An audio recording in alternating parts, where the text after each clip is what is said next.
Hey guys, and welcome to another episode of the Press Start Podcast. This is episode 8, and as always, I'm joined by my two co-hosts. We have Clive, aka Quick Freeze. How are you tonight? Pretty good, man. How are you? I'm pretty good. Recovering from that 24-hour live stream still. Yeah, you have to talk about that later on. Definitely. And I'm also joined by Mr. Enthusiastic himself, MrTechnosqueek. How are you? I'm pretty good. These fries are delicious. I bet. And like always, we have a guest, and our guest tonight is Tim, aka Jumblejunkie. So why don't you tell us about your YouTube channel and the podcast you're a part of as well? I'm eating French fries too. Hold on. French fries too. It's just always French fries. Yes, I am Tim, aka Jumblejunkie from the YouTubeage. Been doing this for what? Over 3 years. Wow. And I do a lot of Sega-oriented things. I do a lot of arcade stuff. I mean, I pretty much cover all gaming. I do all that. And then I had podcasts like 2-ish years ago that went down the shitter. And started a new one, and we just broke a year old. So that's Operation Killscreen at OperationKillscreen.com. So it's fun. We have a good time. You think you're going to get Holly to talk about her poop? We already did. We did that 2 or 3 episodes ago. Yeah, it was like 2 episodes ago. I was about to say, it seems like she's been buying a lot more games. Okay. She's been fucking cheating the system for such a long time. I love this story. A little back history. Okay, so my podcast, Holly Hadouken, or A Dog in My Lens, said at the beginning of the year that she was only going to buy 15 games for the year, because she was getting to the point where she's buying too many games. And, we all, buy a ton of games, and we all have, like, a backlog, and, you just want to make the most of all the games that you have and play them all. So, I admire her, for trying to do it, but back in my mind, I was like, there's no freaking way she's going to do it. And she was cheating the system with trading games with people, downloading games, and, I sent a game so I can get a game kind of deal. So I kind of knew deep down inside that she was going to break here soon. And, we all know, September to Christmas time, it's like crazy new games. So finally she snapped, and we made a bet on the podcast that she'd have to talk about her poop. Why? I don't know, because we're obsessed with poop. Fantastic. It involved the dog eating a stick of butter. Enough said. Oh my god, I laughed my ass so hard when I heard that. It's gross. But nah, she's a good sport. That's what you need. You need the techno to talk like a girl. You need some female in this podcast. There you go, Techno. That is your new job. Talk like a girl for the rest of the episode. Do it now. I can't do that. I'm eating French fries. I can't. It's busy eating.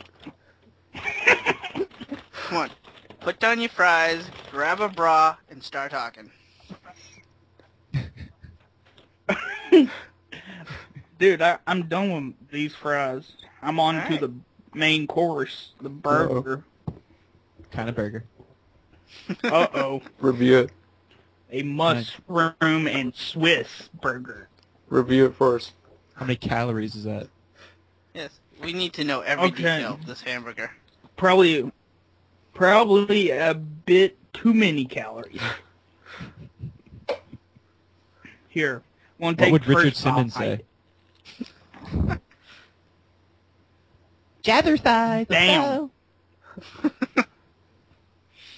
Alright guys, why don't we get into games we've been playing, and we'll start with you, Mr. Nostalgic Dan. What have you been playing? Oh god. Brace yourselves. Get comfortable, everyone. I'm comfy. Okay, so I'm comfortable. Recently on October 15th, I did my 24-hour Twitch.tv gaming live stream. I played games for 24 hours straight, and I did. I went all 24 hours for charity. But I'm going to just read down the list here. I'm not going to try and talk too much about each one. I started off with Ease the Open Flagana, which just beat that ice dragon on there, which took a lot of tries to finally beat that guy. It was hard. And then I moved on, put some more time into Atelier Tutori, The Adventure of Arlen on the PS3. Enjoyed that. I was trolling people with the barrels on there. They know what I mean. They know what I'm talking about. And after that, I played some 3D Dot Game Heroes, which is a fun game, but like it's really hard still, like because it's from the same makers as Demon Souls, so it's got a lot of challenge to that. And after that, I played a little bit of Trails in the Sky on the PSP, did some level grinding. I played some Tales of the Abyss. Well, it's been a while since I played that. And I started up a new game that I got recently that I just freaking love. This game is No More Heroes on the Wii, the original one. It's just an awesome game by Suda51. If you haven't played that, you owe it to yourself to play it. It's great for the Wii, and recently it came out on the PS3 with like an updated version, so you might want to check that out. Then I played another new game I got, Artanelica 2, Melody of Metapholica. And if you don't know the Artanelica RPGs, like, they're really like niche, they're really like heavily, there's tons of like sexual innuendos in like the Artanelica games. They're really known for that, and it's a little perverted at times, but it's really weird. Like, I don't even know how to explain the story. The story is just like all over the place, but I'm enjoying it. It's decent. And I played some Last Rebellion, which was a big disappointment for me. It was an NIS published game, and the game, it's made by some random developer I'd never even heard before, but the game is just horrible. Like, the artwork's good, but the main thing is it feels like it forced itself to be a turn-based RPG when it really shouldn't have. I think it would have been better off as like a hack and slash game. That was just pretty god awful. I'm not gonna play that game again. But on the PSP, it was a lighthearted game, and I was pretty excited to play it. And that's Tokobot, which is actually I really enjoyed this game, and I've been playing it a lot more. It's like a puzzle adventure game where you control like 6 little robots, and you have to get in certain formations to solve like environmental puzzles and like attack enemies. Really lighthearted game, but it's really good.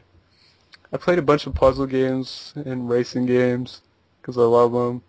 I even streamed some Game Boy on there, like Pokemon Blue and all that, later on at night.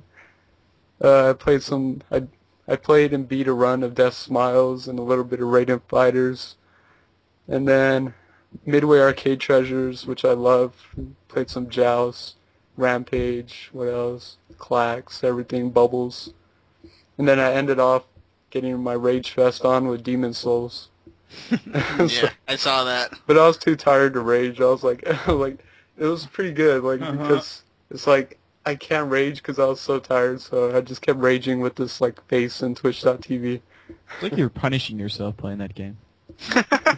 I don't know, but I was so out of it. I was so tired that like I couldn't even like get pissed off at the game. I was like, whatever.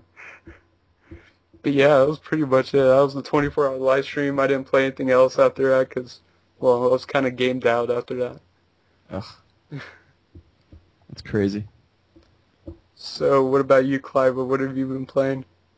Well, first, how much money did you raise? Like, did you meet your goal? No, but last time I checked, we're like at 50%, so it was like close to like 125, Oh, which okay, is pretty awesome. Yeah, that's not bad. And then I could do it again next year, and then just keeps adding to the total. Oh, okay. Yeah, that was great, man. I really enjoyed watching the games you were playing. Really good cards you did. Yep. But the games I've been playing 3 of them. I was picked up really cheap. I picked up Thor, God of Thunder for the Xbox 360, and oh my god, is that thing extremely boring. Duh. Obviously. Did you spend $1 on it? No, I paid $15 for it used, and I overpaid for that game. Oh my god, this thing is so bad. Like, it's extremely boring. Basically, you know how like in games there's like, you know, a light enemy, then a medium, and then there's usually like a guy that's like armored. So he's kind of like the heavy class. Well, like, this is how the game goes. You would enter this like arena, and you would fight like 30 of these medium-sized guys, and you're like, you know, if they hit you, your life is gonna go down extremely fast. So you beat these 30 guys, and then it's like, oh, okay, here's like 30 more. And I'm like, okay. and then you beat those guys, and then it's like, oh, here's like 20 more. And I'm like, are you serious? This is getting so boring and repetitive, it's not even funny, and I haven't even got past the first room yet. And it's just like, I can't tell like the story, like if it takes place like before the movie actually happened or after the movie actually happened, because like there's characters in there that shouldn't be in there if it takes place after the movie. So like I'm not getting the story. The combat it's a pure 3D beat 'em up game, but it's, you know, you basically just mash the basically your combo is going to be like X, X, Y, and that's it. You know, really, that's all you really need to get through the game, and it's just really extremely boring. And I've quit so many times just because the game offers nothing for you.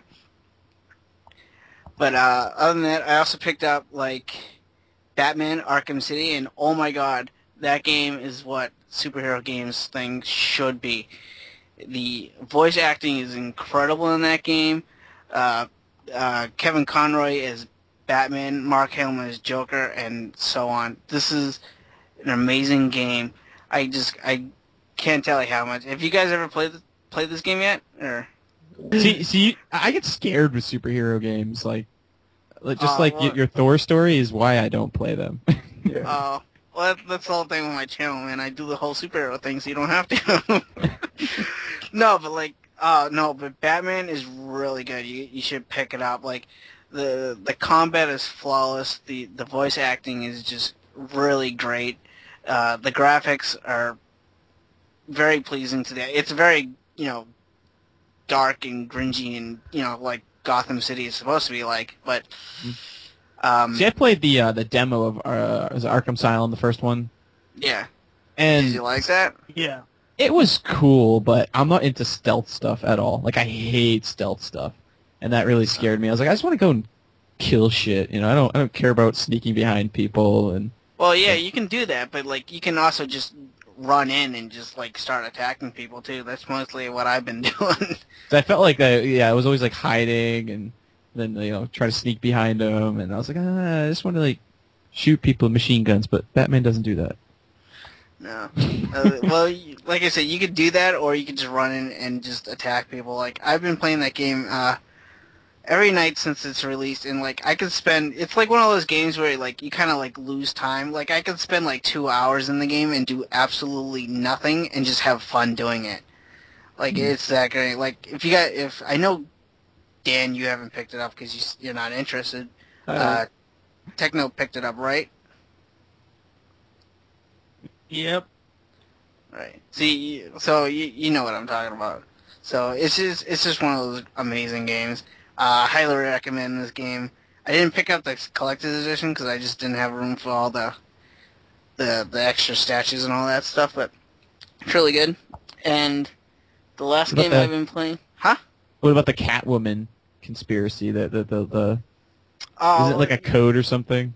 Yeah, what it is like if you buy the game brand new, you get the code for free, and then if you buy the game used, you know, you got to pay the extra $10 to download her. And basically, what it is as you're playing through the story mode in the game, they insert the different Catwoman scenes within the Batman story. So like you'll be playing as Batman, and like he'll get knocked out or captured or whatever. I don't want to give anything away, but you know, while that happens, you could, if you don't have the Catwoman DLC, you'll just continue on as Batman. Say if like you got knocked out, you'll wake up somewhere later on. But if you do have the Catwoman DLC, basically you like Batman, he'll get captured and knocked out or whatever, and then you'll switch to Catwoman and see what she's doing. So it doesn't really affect Batman's story if you don't have the DLC at all, but if you do, then you get to play as Catwoman, and you get her achievements and all that. So it doesn't hurt the game. It's just like an added bonus. Yeah, it kind of blows though that you have to like pay for it if you buy it used. Yeah, but like I said in like the last episode, if this is like a game you've been looking forward to a long time, you're gonna buy it brand new, you know, on day one, like Techno and I did. So, so it's not really an issue. But you know, if you're a person like Dan, you know, he's not interested in Batman, he might just pick it up used. But again, you don't really need Catwoman to enjoy the game that much. So, The boobs make the world go round. Sure, dude. dude, I'll say it right now, Catwoman and Harley Quinn are very pleasing to the eye. So is Technosqueek's mushroom cheeseburger. And dude, the last game I've been playing was actually right before we recorded, and that was Little Big Planet 2. Oh, nice. You picked that up? Little Kit Yeah, Kat. actually, I just picked it up maybe a couple hours ago, and I just popped in and I was playing with a friend of mine, and we were just, just going through the game, shooting the shit, we were picking each other up, throwing each other into, like, the acid bubbly stuff that instantly kills you, and we were just, it's one of those, like, party games or something, and it's just really fun just to goof around in, so. You guys were touching each other's sacks. Damn right we were. Touching each other's sacks. But that's all I've been playing is very boring Thor, extremely awesome Batman, and Little Big Planet 2. So, what have you been playing, Mr. TechnosqueK? Well, I've been playing Batman Arkham City, and I have to say, Catwoman has a great ass. Mm-hmm. Yeah, she does. And if no one has seen my newest video, which I know some people have, I got me an MK2 cabinet. And what's MK2 to all the noobs out there? That's Mortal Kombat 2. It kicks ass. Did you get that on Craigslist? Yeah. Yes, I did. Do you mind how much? You might tell me how much you I paid. was kind of scared of the... 550. Yep, that's a Craigslist price. Yep. Does that mean you overpaid for it? Yeah, he double paid. Oh. Oh, I don't give a shit. MK2 You know what? is my favorite Yeah, if it's a game you love, man, and it looks great, it plays great, that's all that counts. Yeah. I mean, I just love the look of Raiden. Just lightning. I wish I could do that. Just fucking shock a bitch. So this is your first cab? Yep. Nice. I'm telling you, it starts the Many more to come. yeah, it starts the old addiction. It I doesn't still stop. want to get a Pac-Man cap, dude. Still wanna You get know a what's joust. funny? Like, was it 2.5-ish years ago? I got my first arcade cab, and like when you're into game collecting and stuff, I mean, we're all into consoles. We all play console games, and both our podcasts and stuff and videos mainly rely on console stuff. Well, mine did as of a couple years ago. But anyways, like the most ultimate thing that anyone could ever own in their gaming collection to me was an arcade machine. So just like TechnosqueK with going on Craigslist, I did the exact same thing, looking for a game. I was like, what's a game I'd really like? What's a game that's really fun? And mine was Soul Calibur 2, and I was like, oh sweet. I really didn't know about the whole conversion deal, which means like games came in kits and stuff. So they'll take an old game like Mortal Kombat 2, gut it out, and then they put a new game in, hopefully to make money. It's cheaper than buying a whole cab straight out. But yeah, I'm just warning you, TechnosqueK. Yeah. It gets addicting. I'm 15 cabs in, pinball machine in, and that's just a matter of 2.5 years. Jeez, man. But here's the thing. I say you may have overpaid for your machine, but when it comes to arcade collecting, it comes down to who you know, and really who you know. That's what it comes down to. I have boatloads of friends that are also into the hobby, and really this hobby's kind of turned into friendships and stuff like that. Not only in real life, but like through YouTube. I've met several other YouTube arcade collectors and stuff, and like a good example, when I was restoring my Donkey Kong I was looking for a board. I was looking for one forever, looking for a good deal. And a guy named GameBee Noful came along, and he's like, I got you $150. I'm like, boom, sold. They normally were, at the time, going on eBay for like $150. So, Yeah. it's fun.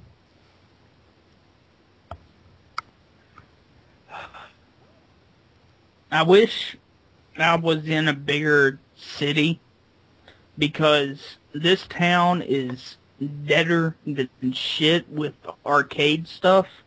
Mm-hmm. And there's like one guy that still does it, like that sells them or gets makes profit off of them, because he puts it in businesses. And I've talked to people about him, or asked people about him, and they say he's he's not to be trusted. He's an operator. Yeah. See, you'd be surprised. You may think you live in a small area and not have a lot of arcade stuff, but you'd be very surprised. Like, I thought the same thing, and then now it's like, within my fingertips, there's 50 to 100 people that I know, and a lot of stuff that I've been getting lately is cheap stuff. Like I don't think I've paid over $100 for a game in the past year. Really? Yeah, I got a $50 Kung Fu Master. I got a couple $20 games. Hell, I got a full size Hang On for free. It's just I saw that. It's just all of who you know. And, I've made some really good connections. I'm pretty good friends with the president of the American Classic Arcade Museum, which is in a fun spot there. You guys seen King of Kong, right? Yeah. Yeah, so that arcade that they show in there. So I'm pretty good friends with all those guys that run that. Well, if you come across a Pac-Man one, let me know. My cousin actually picked up a Pac-Man, because I kind of got him. It's really funny, like, I bought my arcade machine. I started buying a couple more once I bought a house and stuff. And it's really funny now on YouTube how many people, like, in the gaming community now that are buying arcade machines. It's funny because you didn't see any of that back, 2.5 years ago. Right. And now within the past year, it's like everybody's buying arcade machines. Not saying that I influenced it or anything, but, just more and more popping up and stuff. And it's cool. No, I'm glad that arcades and stuff are starting to seem like they're getting a little bit more popular now and a little bit more in the spotlight than they used to be. Because, nobody gives a shit about them. And like I said, my total gaming hobby has totally shifted to arcades. I don't know why. It's just, sometimes I feel like they're more fun to work on than play sometimes. What's your favorite one that you own? It probably my Donkey Kong. I mean, that's kind of a fun story. Like, I was at a tournament and with a bunch of other collectors and stuff. And actually, the Video Game Outsiders podcast, they kind of hosted a tournament at Fun Spot. And I was just kind of shooting the shit with some of the guys. And I didn't really know a lot of the people still. And I was like, I really want a Donkey Kong. And, they were going for $600 to, $1,000. And I'm like, I really can't spend that. That's just so much money. So a guy that I was just talking with, he's like, I got an old Nintendo cab, I'll sell it to you for, $75. And I go, okay. It was an old Donkey Kong Jr. that was really destroyed, hit 800 different screw holes in it, and somebody converted it to a Versus Mario Brothers. So he pretty much stripped the boards and left the monitor, power supply, and all that stuff. So I pretty much had to piece together this Donkey Kong within a period of like 6 months, finding the marquee, finding the bezel, the full control panel. I mean, I was traveling everywhere from a YouTube friend. So finally got all set. My buddy came over, helped me cap the monitor. Because, after a while, the monitors obviously go bad and stuff, and they need to be kind of rejuvenated. So, boom, that was it. I totally restored it from ground up. Definitely my biggest accomplishment. But, like, all my arcade grails, people in the arcade collecting call them grails, stuff that you absolutely have to have in your collection. Like yours would be Pac-Man 5. Yeah. Mine was Donkey Kong, Virtua Fighter, or Virtua Fighter 2, I really wanted, and my Neo Geo. And I acquired all those. So now it's just kind of like whatever comes up, whatever people want to play. And I get to the point now, it's like, it's stuff that I love, but, when people come over, nobody really wants to play 800 different versions of Street Fighter, I don't know, I've been watching your restoration of that Street Fighter 2 one. Yeah, see, what that's a MAME cabinet, and I'm not a big MAME guy, really. I'm not a big emulation guy, but it comes a time and a point where you run out of room. Yeah. So you gotta have some variation. So yeah, my arcade buddy had one MAME cab, an old MAME cab that he had. He goes, "I'll give it to you for $75." I'm like, "All right, I'll take it." And again, another YouTube friend, Unleaded Logic, hooked me up with a full Street Fighter 2 kit, and I pretty much not really restored it, but I made it tasteful. I don't make like a Franken MAME cab like you see.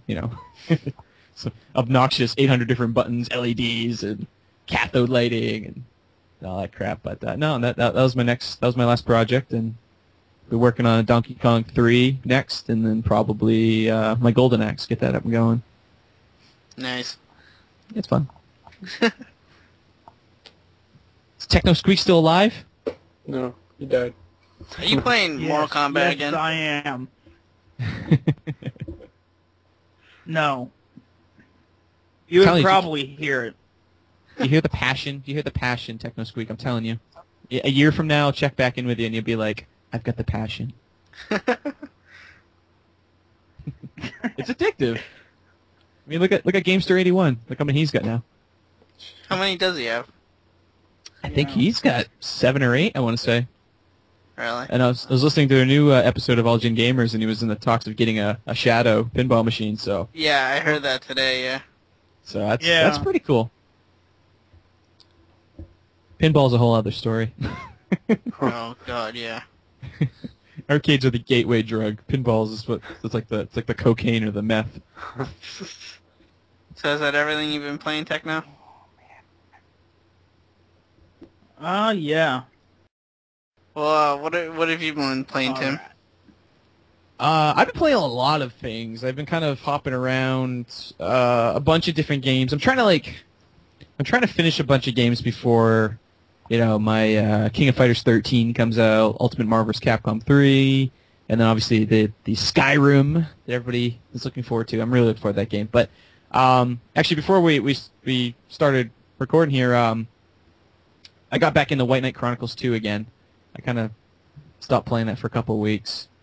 It's fun, It's repetitive. It's kind of not really hack 'em slash 'em, but it's grind heavy, RPG. The story isn't the greatest in the world. Characters are okay, but I do like the game a lot. It's fun. It kind of reminds me of my old Phantasy Star Online days. So I'm usually not good at. Oh yeah. Yeah, I'm not good at finishing RPGs, so I'm trying to finish this one. But yeah, I kind of get that Phantasy Star Online vibe in a way, Did you play that a lot back in the day, TechnoSqueek? PSO? Yes, I did. Oh yes. Good many days of me skipping school in high school and playing that all day long on my Dreamcast. Good stuff. So I played that for a little while today. Did any of you guys pick up Guardian Heroes? No. No, but I want to.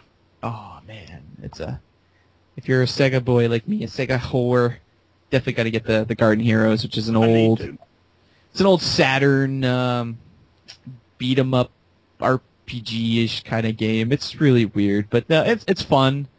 A lot of different characters, a lot of kind of different moves for each of the characters. Very cartoony looking, and this is kind of like a remix version. So they made like the sprites a lot like cleaner, but it's like 800 Microsoft points or $10. Totally worth it. I mean, because what's Guardian Heroes go for now on eBay? Like $100, $150? Yeah, I think it's like 150. Ugh. So yeah, I don't have that in my collection. I would love it, but I love Saturn. Saturn's like my second favorite console ever. But it's like the most ridiculous to collect for because it's so expensive. So I've been playing that, and then I got sent a review copy of Space Channel 5 Part 2 on Xbox Live, which I've played 100 billion times on Dreamcast and PS2, but was like, hey, what's another version? So I got a review coming out on gotgame.com and on my YouTube channel here next week. But yeah, it's Space Channel 5. You know, it's a rhythm game. It's ooh la la. She's fun to look at, I guess. But no, it's kind of a fun mindless game. It's kind of a fun quick pickup game. And Michael Jackson is in it, of course. And what else have I been playing? Did anyone pick up Rage at all? No, but I've been hearing quite a bit about it. No. Yeah, I want to.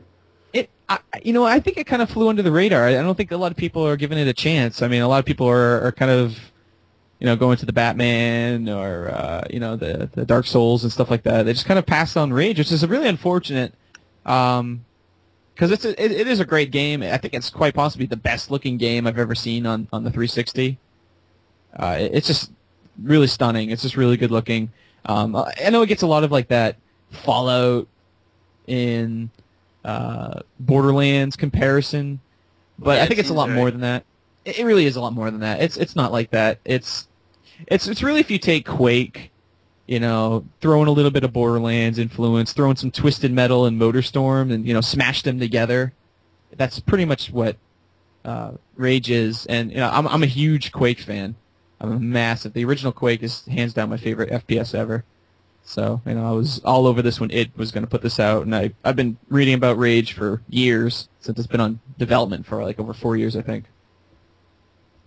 But yeah, it's mainly a lot of driving, which I never thought it was like a game like that.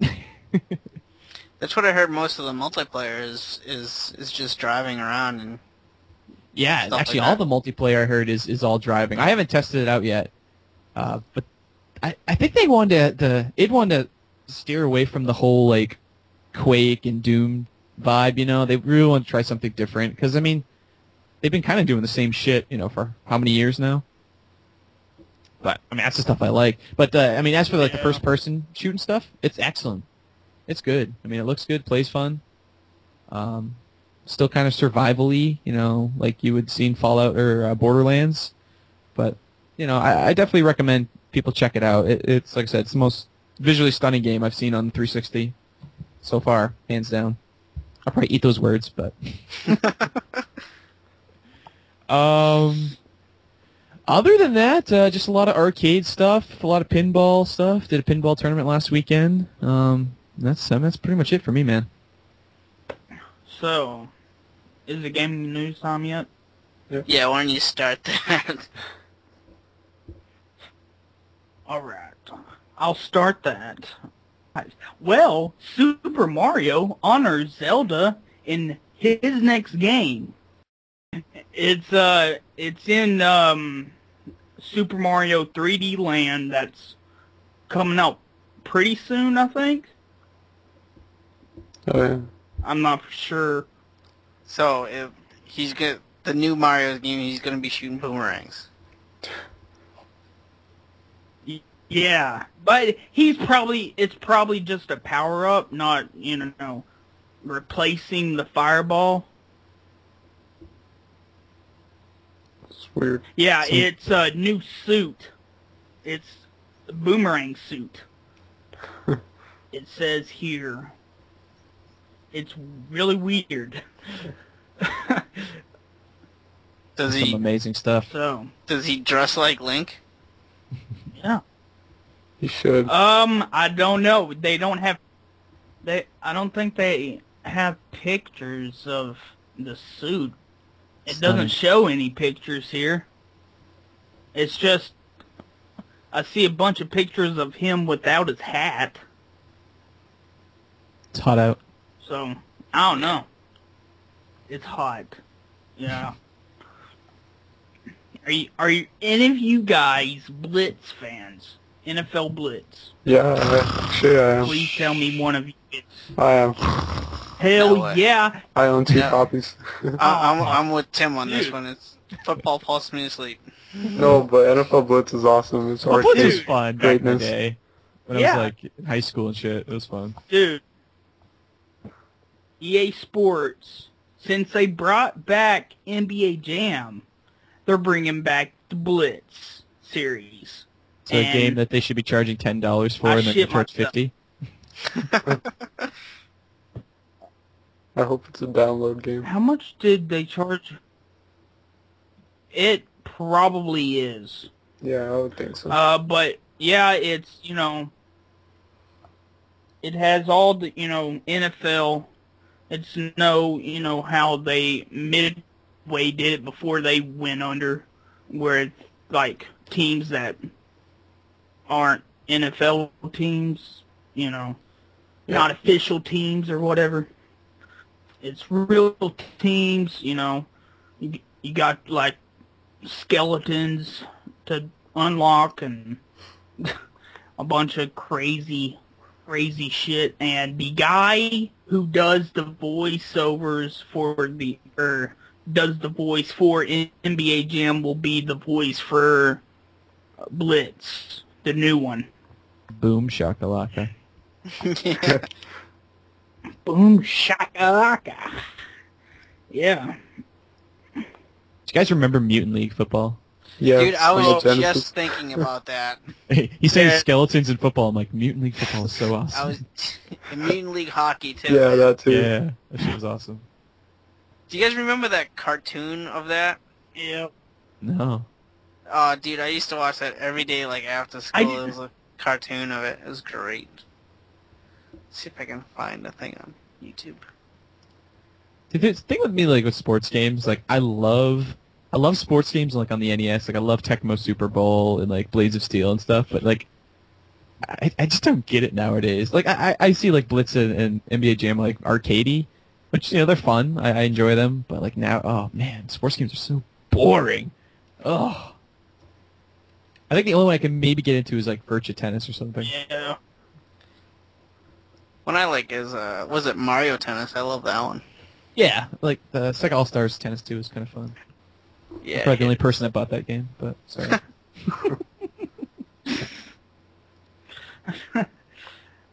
Oh man, Arkham City is having DLC problems. I think you might have had some problems, didn't you, Clava? Or Yeah, I had a few am I issues. totally wrong?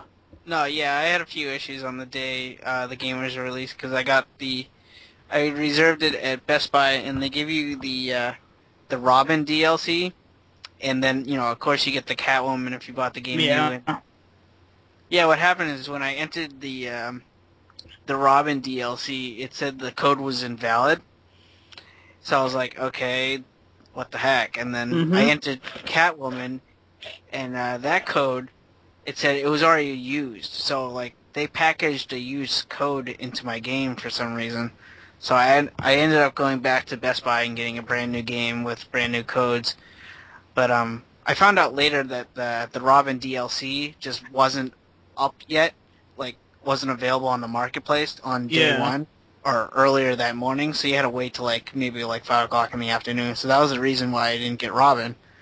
But the Catwoman getting the used code, that just happened to be like a fuck up on someone's part. But like I said, I got a brand new copy with new codes, so I was able to get both of them, easily. Yeah. I've been hearing people have gotten just like, instead of the codes for, Catwoman, have been getting just like a sheet of paper that has like nothing on it. Really? Yeah. It's crazy. I heard there were problems with the collector's What? editions too. Like the collector's editions had like problems with the DVDs having Blu-rays, or they were supposed to have Blu-rays but it was DVD. Like they messed up some of the collector's editions. And GameStop was like giving extra codes because some of them were like redeemed already or whatnot. It was a big mess. Yeah. Yeah. Just like Techno's pants later after he digests that burger. Oh, come on. Gonna give you a hard time. Yeah. I thought we were friends. We're so friends. We're arcade bros. You've joined the club, the arcade club. Arcade Bros. Yeah. Dan Awesome. and I are just looking in. Yeah. Wanting my We have joust. membership cards. Look at our membership cards. They're awesome. Do you have Dakota rings and everything? Dakota rings and all that stuff. Secret handshakes and all that. We have secret handshakes and we cross swords. I mean, what? Crossword. E-bumps. Oh my gosh. We got a bunch of shit that you don't. That's what he's trying to say. Holla.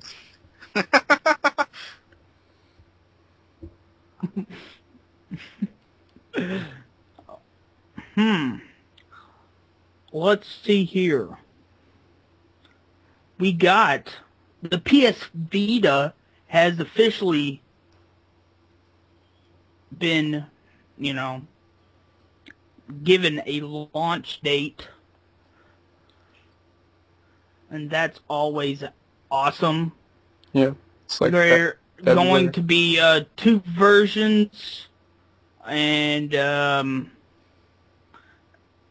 let's see here. The one with 3G is going to be priced $249.99. That's American, and the other one is going to be $299.99.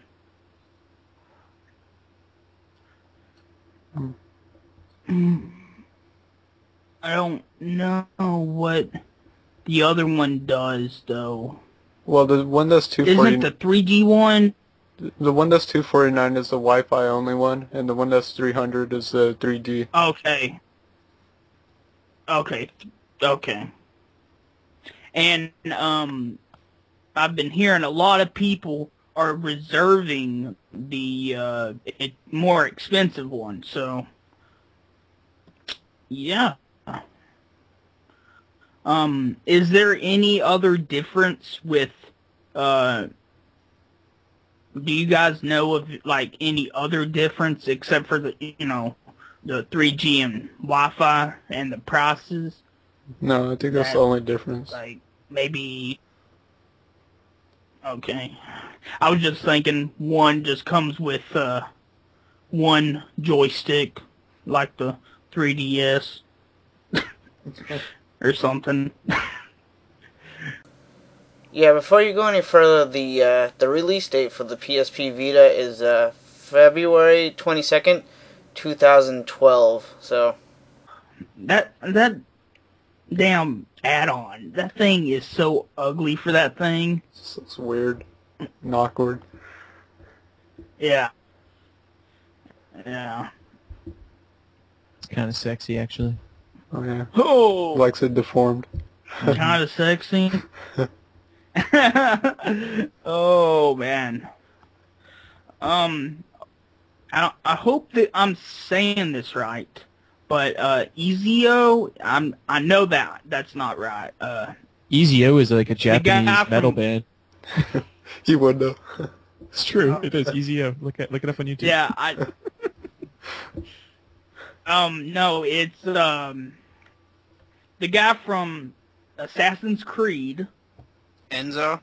Oh yeah. Ezio. Looks like Ezio. Enzo, whatever. Ezio, there you go. There's some shots of him being in Soul Calibur 5. What the hell? Yeah, I heard he was going to be in it. It's weird. Yep. Do you guys play Soul Yep. Calibur at all? Yeah, I played Yeah. 4, and I love Soul Calibur 2, which I had on the PS2. Yeah. Yeah, I played two's the 4. best. I'm big into fighting games. I'm Yeah. like, that's like my favorite. But like as like a competitive and as like a, I don't know, maybe a lot of people might disagree with me, but it's a completely broken game. All the games are very broken. They're fun, but they're very broken compared to like a, like a Street Fighter or something, or King of Fighters. Well, I take that back too, because King of Fighters 12 was broken. Yeah. So. 13 hopefully will be awesome. I know it'll be awesome. Nope. I'll still buy it though. And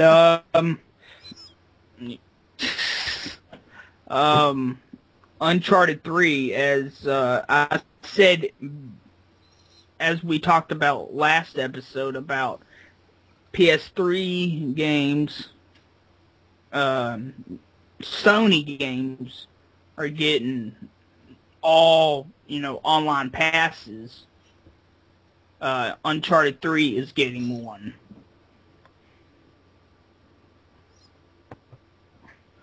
So, yeah. Did you guys get your Uncharted cups at Subway? No, I don't even have a Subway near my house. No. No Subway? No Subway. It's deprived. Oh, dude, Subway's awesome. $5 footlongs all day long. Oh, that's what she said. Just picturing that commercial. Five. It was funny, like, I gave my girlfriend, like, a bunch of shit because she went and got Subway for dinner one night. And I'm like, gotta get a soda. I need the cup for Uncharted 3 beta code. And I still haven't used it yet. I fail. Yeah. I have one more piece of news. And that is Sonic gets a price drop. And that is Sonic 4, I believe. So Let like me 10 see $10 what... now. I'm not sure. I'm trying to look it up here. Yeah, I'm reading, damn it. Yeah, it's 800 Microsoft points or $10 on PSN. Mm-hmm. So it used to cost 15. All right, there we when's go. Part 2 and Part 3 and Part 4 coming out? I don't think they're ever coming out. Yeah, I heard they stopped working on it. You know what? That game, I own them both for 360 and I own the iPhone version. And it was a good iPhone game, but I don't know, I thought the game was kind of broken in a way. The physics on Sonic were really bad, I thought. Like I only played the demo of it. It's okay. I mean, it's still. I mean, if you love Sonic, you'll like it still. I mean, it's still worth a play. $10, I'd say it's worth it. But yeah, I don't know. It's like this whole like Sonic Actually, Sonic Colors was really, really good. But Sonic Generations, I'm hoping, fingers crossed, is what it should have been. You know? Yeah, dude, I love Sonic Colors. That was a great game. Oh, that was fantastic. I'm gonna get, lit on fire, but I still have never played Sonic Colors. Neither have I. It's alright. It's on the Wii. It's not the most accessible game in the world. It's only like $20 now. It's worth it. Yeah. Awesome. But yeah, Well, that is it. Well, I just found gameplay video of your Boomerang Mario.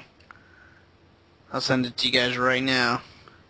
And watching this thing, he does not dress like Link at all. He actually dresses just like the Hammerhead brothers, but instead of throwing a hammer, he throws a boomerang. So yeah, it is a power-up just like the Fire Flower or the Raccoon Suit or, any other power-up. Didn't in Mario, though, did they have, like, boomerang guys already? Yeah, they had boomerang guys, but Mario couldn't beat them. Oh, I see. Because, I remember in, like, Super Mario 3, you had Hammerhead brothers and you had guys that could throw boomerangs, but now in the Super Mario 3D Land, if you watch this, the trailer I sent you, it looks like he can actually transform, and he actually wears the turtle shell on his back, he wears the helmet, and he throws boomerangs. So... I wish he had a water gun on his back. That would be amazing. Super Mario. That would be the coolest game ever. Oh my god. Don't even get me going about that game.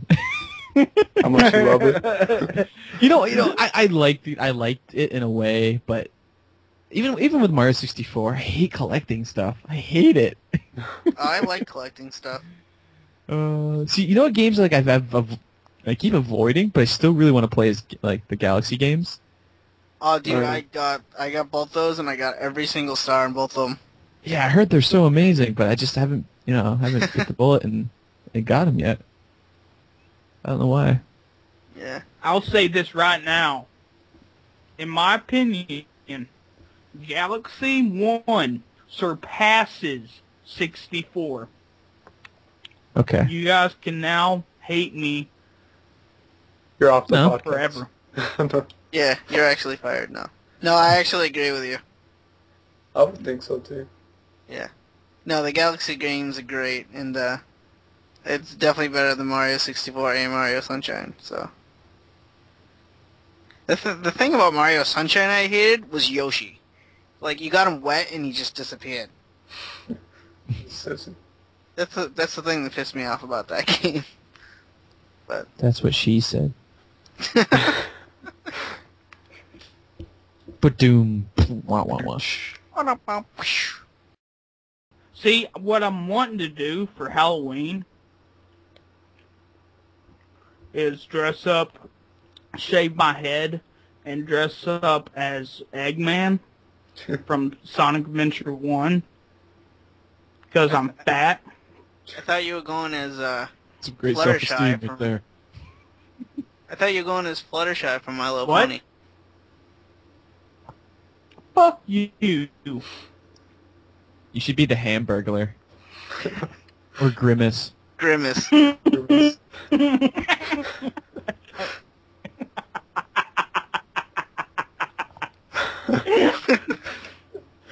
What a great laugh. Okay, we need to... What's next? You didn't mention it. Speaking of Sega, this is a really stupid piece of news, but it's true. It brings up that saying only in Oh, shit. only in Japan. It brings up that saying only in Japan. Let Japanese women compliment your urination. You peed so much. That's the name of the article. Sega Toys made a urine-powered game called Chorizo, I believe, or I have no idea how to pronounce that. It's being location tested. Now, even as I write that, you're probably thinking, what the hell does a urine-powered game look like? Well, I'll show you, minus the real dicks and real pee. Sorry.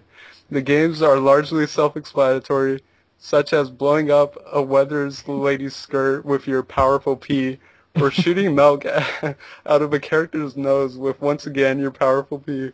There's also a Wii game, like they say, W-E-E, Wii game, in which a little statue fills up cans of canned coffee with tinkle. Compliments such as nice peeing or you peed a lot are given when players finish their business. Oh, what a great piece of news. What happens if you shit in the urinal? Probably win the game. Who took a dookie in the urinal? I would hate to be the guy that has to fix those games. Sounds like a pizza joke. Was there like there was a story I read a while back. It was like the harder you pee, like would that like hurt your urethra? Pushing out all that pee. Ow. Probably. Game of the year. Game of Someone the passed game of the out. year. Like if you went into a public bathroom and you saw that, like you totally would play that. I would. I would. Anyone would, Amazing. yeah. Be a Yep. quick game though. What about those guys that have like stage Yeah, fright but at the urinals? Does it say you can do it? Oh yeah, you can't pee if like someone else is watching you or something. I'm like that. I'm telling you, if I'm in a public restroom and there's like people around me, I'm like, I don't know, I get like stage fright, like it cuts off and it's weird. Like just go, you can do it. Oh my god. Too much information. Sorry. Yeah. Yeah. Just Listen, a Grimace, teeny I bit. have stage fright. Why are you with me in the bathroom? Just chilling with Grimace in the bathroom. Well, I guess you could say What if Sega you has went- really gone down the drain. Oh, don't. Oh, come on. That's horrible. Hey, they're the ones who Okay, made these. Gangster 81. Any That's more what you- news? An insult. It's supposed to be a compliment. Compliment. No, I that Sonic was my last piece of news. I forgot about the Piss and Sega one. How could you? It's the best story. Yeah. It just like made the podcast right there. You could watch Kotaku Best has episode gameplay ever. footage on like all the different games. Are you serious? Yeah, that's what I'm saying. You can watch them all. Hey guys, Luke here, and I'm gonna review the new Sega pissing game. That'd be funny. He does that. Luke Morseland piss video review. I wonder. I wonder if they'll localize that. They should. American urinals coming soon. I've been to like restaurants and stuff where they have like the baseball game on. And it's like, do I really need to watch the baseball game while I'm pissing? I guess so. Or they'll take a staple gun and they'll staple up like some sort of like newspaper. They're like, oh, I really need some reading material while I piss.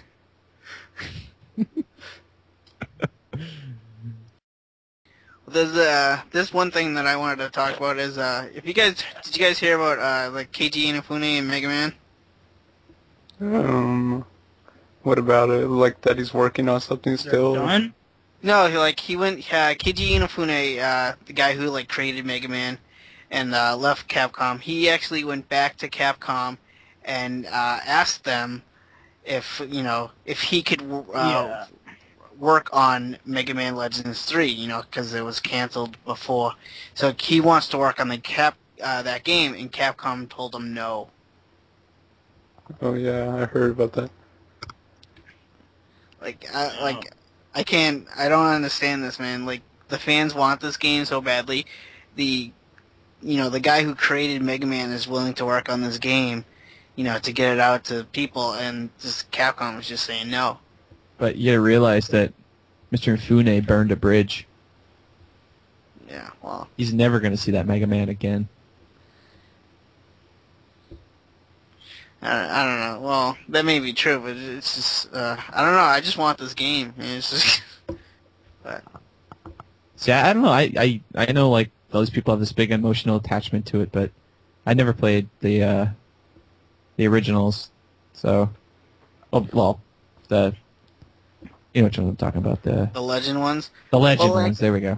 Yeah, well, like, the Legend series isn't really, like, my personal favorite Mega Man series, but, like, the whole Mega Man Capcom thing, like, Mega Man's getting, like, the shaft by Capcom, like, a lot lately, and it's just like, dude, I don't care if it's Mega Man Legends, or Mega Man Classic, or Mega Man X, I just want something with Mega Man from Capcom, you know what I'm saying?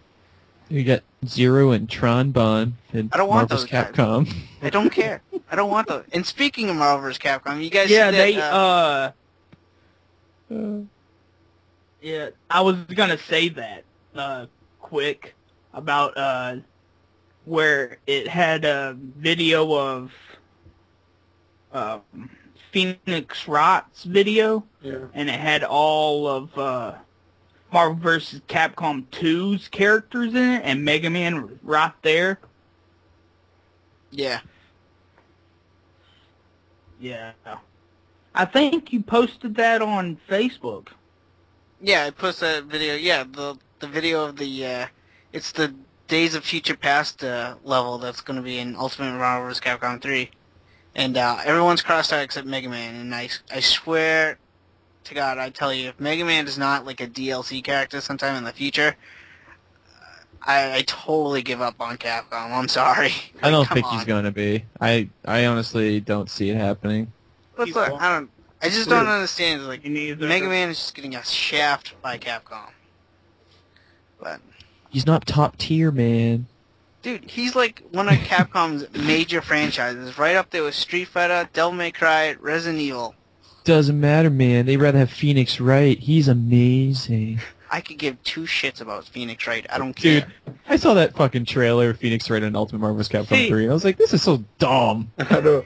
I can't believe they were able to make a complete moveset for him. Objection! That's weird. It's creative, but... I'll take Mega Man over Phoenix Wright any day. Yeah. See, here's the problem I have with that, with people saying top tier and all that bullshit with the Marvel vs. Capcom game. They're all like, button mashers, pretty much. No. No way. No. No way, dude. You ever watch real high level Marvel vs. Capcom play, dude? Yeah. It's not fun matching. Have you ever watched the Evo tournaments? Yeah, I watched that last I one. watch those like every weekend, dude, and those guys are mad skills. Yeah. What's Justin Wong. You've got Viscount. trying to think. Yipes. Combo Fiend. Combo Fiend, that's him. Yeah, Yeah. I was trying to think of him. Yeah, those guys are sick, dude. I watched Evo last year, or the last one. All 3 days in front of my computer, I was simply amazed. I was like, it's like, it's like the Super Bowl for fighters. I mean, the cool thing is that they're on like every weekend, and like, I'm a big Street Fighter 4 guy. Like, I mean, that's kind of like my fighting game of choice. But like, I love Street Fighter 4. I love Marvel, but it's a fucking hard game to adapt, and it's really hard to kind of understand. And it's like I'll go on and like I lose a lot, and it's really just it's one of those games you gotta put in the time. You really gotta learn it. There's a lot to absorb, even though they kind of made it, I guess, user friendly for people that aren't really into fighting games in a way. But it's really a deep game. But no, I love watching that stuff competitively because it's so flashy and with like stuff with like X Factor and stuff. People can come back so easily, and like Combo Fiend, like he'll have his Spencer last guy standing, and he'll freaking come back and just destroy them, and it's so awesome. Dude, I was cheering for that guy so much during Evo. I really wanted that. I really wanted him to win the entire thing, but. What about the little 8-year-old kid there? Yeah, I don't know. Wasn't he like 11 or something like that? No, he's only 8, dude, and he's like, he plays a nasty Hulk, man. He's awesome. Yeah, what was this? It was Hulk. Wesker. Hulk, Wesker. What was the other guy? Sentinel. Oh, Sentinel. Okay. Yeah, dude. Noah. Noah's his name, wasn't it? Yeah, Noah. Yeah. Yeah. Oh, yeah. That kid was crazy, dude. Like if I wanted him to win too. I wanted all those guys to win, but it's like hardly, you can't do it. But so yeah, I'm excited for Ultimate Marvel vs. Capcom 3, not only for myself, but like for that whole competitive thing. Because, I mean, you do, like, now if you watch it, you see a lot of Magnetos, not so many Sentinels anymore because they kind of nerfed them. Phoenix is, like, the big buzzkill. Like, if there's a Phoenix, and I always like people that know how to fight against Phoenix and kind of take her out, like, snap her in and stuff. I mean, there's a lot of strategy, there's a lot of skill to that game. I definitely, people that can grasp it, I definitely give them props because I can't yet.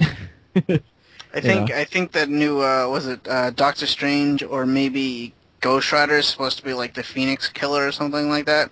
Well, they need to do something like that. They need something to counter her because she. I think it's Doctor Strange. I'm telling you, if you get 5 bars and you kill her and she becomes Dark Phoenix and she pops X Factor, it's over. Yeah. It's game over. Yeah. Unless the guy fucks up really bad. Who's your team? I play lately. I've been messing around with Morgan.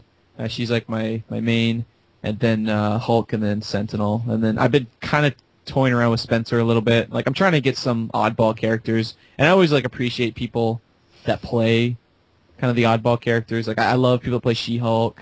There's not very many MODOK players, but I love watching MODOK. Like just kind of really goofy characters. When Ultimate comes out, my team's gonna be Iron Man, Spider-Man, and Nemesis. I'm really excited for Nemesis. Yeah, Nemesis looks cool. Yeah. Yeah, it's gonna be a fun game. Although I'm kind of bummed because they pushed back King of Fighters 13, so it comes in a week after Ultimate Marvel vs. Capcom. So I was hoping it. I mean, it should have been out by now, I think. So man, I should be playing that shit right now, getting ready for Ultimate Marvel. That game's gonna get shafted under Marvel. Well, the thing with King of Fighters, like I think people who are gonna buy King of Fighters already know they're gonna buy King of Fighters, and I think we're going to get a good game because Atlas is putting it out. Atlas usually, for the most part, doesn't disappoint.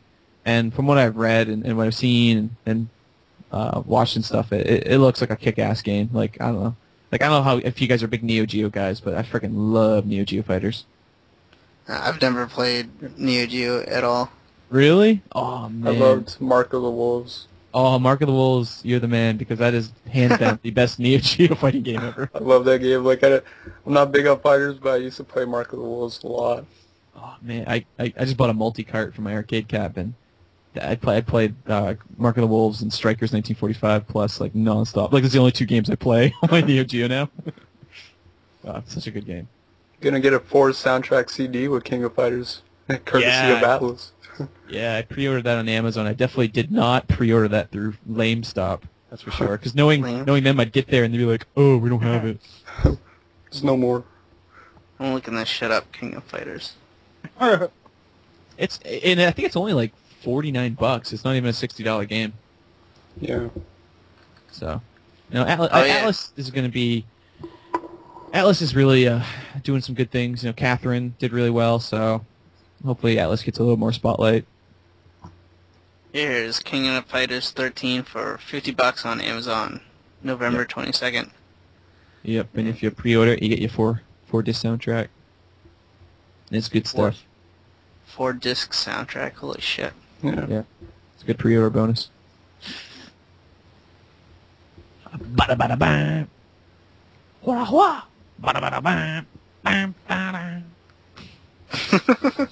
Didn't 12 like really suck? I heard that too. Yeah. I like 12. Like it's like a I'm a big fighting game fan, so I'm not like a big a game really has to suck for me to say it sucks. But I mean, I had fun with it. I liked it. But yeah, the online was fucking broken. They never fixed it, and there was nobody ever playing it. But the single player was just arcade mode. That was it. There was nothing to the game at all. So it was disappointing. I remember buying that. Like, I went to LameStop. I got it. I was so excited. I popped it in. It was like I couldn't even play the online. I felt like I was playing underwater. Actually, probably even worse than underwater. It's like if underwater was underwater. So, we'll see. I got my fingers crossed. I think 13's gonna do well. I'm kind of interested in this now. I think I might get this. I mean, if you're a big Street Fighter fan, Dude, I love Street Fighter. I'm telling you, like King of Fighters. I mean, it plays very similar. A lot of the characters are somewhat similar, but there's such a wide range of different characters. I think in the King of Fighters series, and the series is like.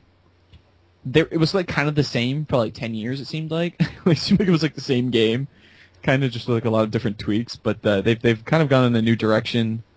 I'm not really sure what. I don't know if they have like some sort of counter system or some sort of like EX thing going on. I'm sure they do. I'm sure they've kind of adapted what Street Fighter's been doing. I haven't been doing a whole lot of reading on it because I'm just waiting for the game to come in my mailbox so I can play it and be like, oh my god. Don't want to spoil myself too much. Oh, this is the game with the Mai character with the huge breasts? Yeah. Yeah, Mai, Terry Bogard, Andy Bogard, Joe. Yeah, all those guys. Yep, it's a fun universe.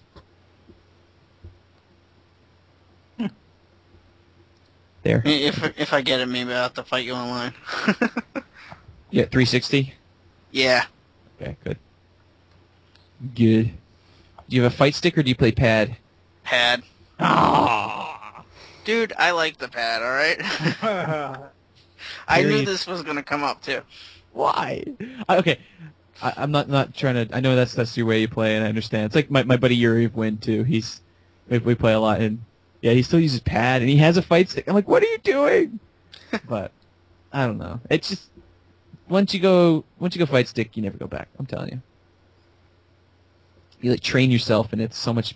Like, I play a lot of charged characters, so it's easier, I think, with the joystick to do charge stuff. So who do you use? What, like Guile and stuff? I like during vanilla days, I played Balrog mostly. Now I play Chun as kind of my main. I'll switch over to Balrog if I get pissed off. I really want to like get a salty run back there, and then yeah, I play Guile. And that's pretty much like the main 3 I play on Street Fighter 4. I play Ryu and Jury. Yeah, Jury's fun. Yeah, I mean, I play everybody. I've been playing a game for so long now, and I've got hundreds upon hundreds of hours into it. So I pretty much play everyone. I like E Honda a lot. I play him too. Yeah, it's fun. It's a great game. It never gets old. No, you keep playing that until like the end of time. Well, I like it because I can play online and I can win. It's not like Marvel. I go on Marvel, I get destroyed, and it just beats me down. Like I just want to cry. You get stuck in a Zero loop or like a Wolverine loop, and I just can't get out. And I'm like, I hate this game. Are you interested in Street Fighter X Tekken? Oh man, dude, I've been eyeballing that since they announced that back in I don't know how long ago, but dude, that game looks nuts, dude. It looks awesome. Dude, it really does, man. It looks good. Like I'm not big in the Tekken world. I don't know if you guys are big in the Tekken at all. No, I don't like Tekken. Like I buy the games still. Like I'm like obviously I'm huge in the fighter, so like I'll support them all. I love Virtua Fighter. So that's why I kind of got into Tekken in a little way, but yeah, I'm not very good at it. I just don't understand the concept, but I think what Capcom is doing with this is really, I don't know, I think they're doing something amazing. Like, I don't know, it's really, to me, taking like the Versus series to the next level of what they can do. So I know people are kind of butthurt of Capcom and the whole Mega Man deal, but I love Capcom because of all the fighting games they keep putting out. That's the problem I have. I hate Capcom because of Mega Man, but I love the fighters. It's a love-hate relationship you got. No, but that game looks sick, and some of the stuff they keep announcing, like this whole gem system I saw, which I still kind of don't understand. But I don't know. It's going to be an awesome game, but I'm really scared to see what Namco's going to do with their Tekken Cross Street Fighter game. I'm getting the Capcom version. I'll get them Street both. Fighter. But I'm You scared. getting both? I'll get them both because I'm just I'm a Street Fighter whore, so why not? Why not? I mean, I got a shelf in my game room devoted to Chun-Li. I mean, come on.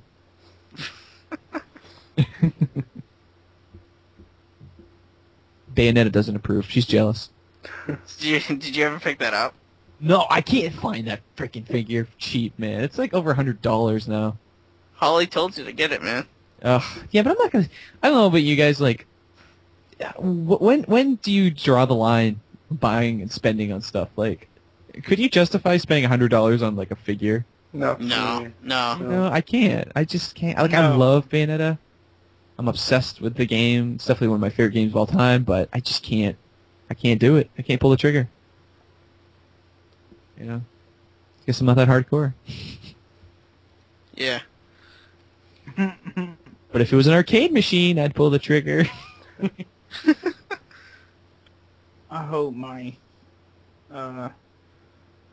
Sonic Generations Collector's Edition doesn't get sent to like somebody else's house. Suck. It actually looks kind of cool. Was there like different versions? Like, isn't there like a European version get like a better version than what we're getting? Or the Australian or something? What like, do you mean? Doesn't one get like a statue and like a gold ring and stuff? Yeah, that's why I'm buying it. It cost me too damn much though, but I did it because I love Sonic. So So you that's you. actually got somebody to get it for you? no, that site I told you about is that ships over Oh, right. to all countries. Does it look kind of like a Play Asia or something? Yeah, something like that. But for Australians. Or, yeah. Good day, whatever. mate. I got Sonic.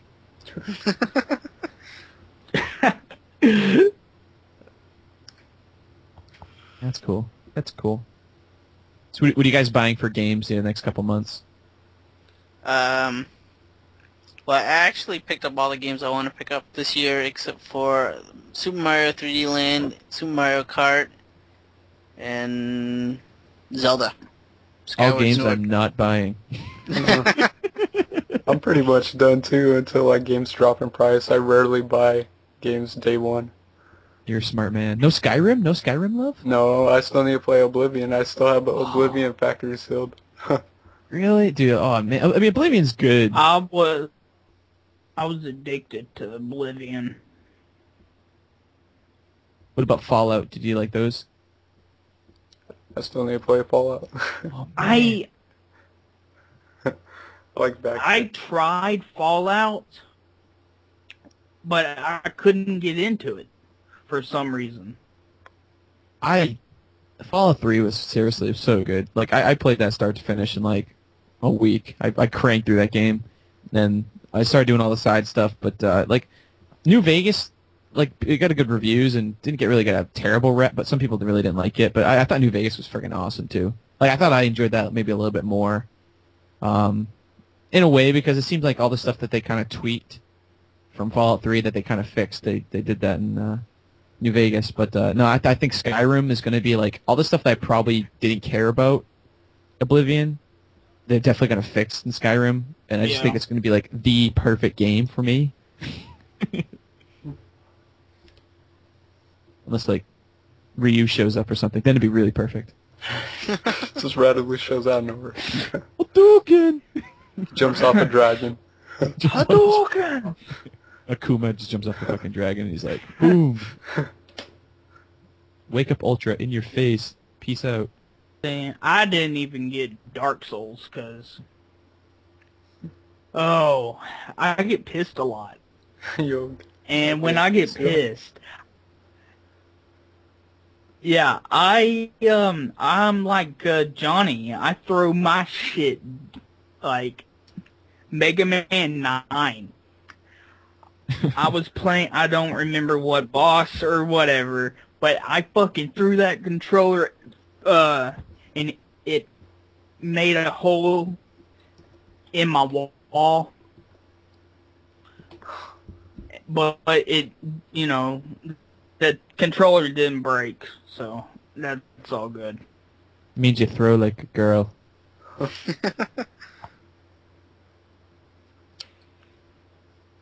I've never gotten that mad to break something. I've just like slammed my fight stick a few times. Like I hit it, but I'm not like, I don't know. Expensive. Yeah, that's like $150 item. I don't want to really throw it.